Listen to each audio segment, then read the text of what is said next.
एक बात जानते हो, इस दुनिया में इंसान का सबसे बड़ा दोस्त कौन है? दुख। तो इस दुख को इंसान से इतनी मोहब्बत होती है, हर घड़ी इंसान के सीने से चिमटा हुआ रहना चाहता है। ये वही दुख है जो कभी रोटी का दुख बनकर आता है, कभी नौकरी का दुख बनकर आता है, कभी बीवी का दुख बनकर आता है, तो कभी औलाद का दुख बनकर आता है। एक अकेला दुख है जो चेहरे बदल बदल कर इंसान के सीने से चिमटा हुआ रहना चाहता है, मगर इंसान इतना बेवकूफ है कि उस वफादार दोस्त को ठुकरा कर बेवफा सुख की तलाश में भटकता रहता है। जहां तक मेरे कंजूस होने का संबंध है, मैं इस लफ्ज़ से बुरा नहीं मानता, लेकिन मैं आपसे पूछता हूं, एक माँ जिसके कई बच्चे हों और आप जाकर उस माँ से उसका एक बच्चा मांगे, वो माँ अपना बच्चा आपको देगी? कभी नहीं देगी।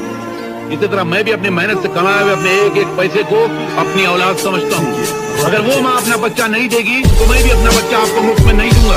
अगर वो माँ कंजूस है तो मैं भी कंजूस हूँ। और मुझे ये लाल बहुत खराब चीज है, ये इंसान को गुमराही के रास्ते पे ले जाती है, यही पाप के रास्ते पे ले जाती है, और पाप के रास्ते पे चलने के बाद इंसान जिंदगी भर सुख का मुंह नहीं देख सकता है। हराम की दौलत इंसान को शुरू में सुख जरूर दिलाती है, मगर बाद में ले जाकर एक ऐसे दुख के सागर में धकेल देती है जहां मरते दम तक सुख का किनारा कभी नजर नहीं आता है।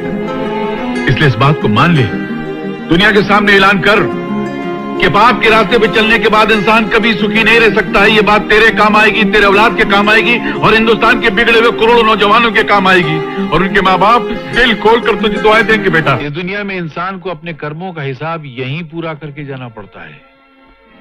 जो औलाद अपने माँ बाप का दिल दुखाती है, जब वो माँ बाप की पदवी संभालती है तो उनकी औलाद उनका दिल दुखाती है। भाई मेरे, कांटे बोए हैं तो फूल कहां से पाओगे?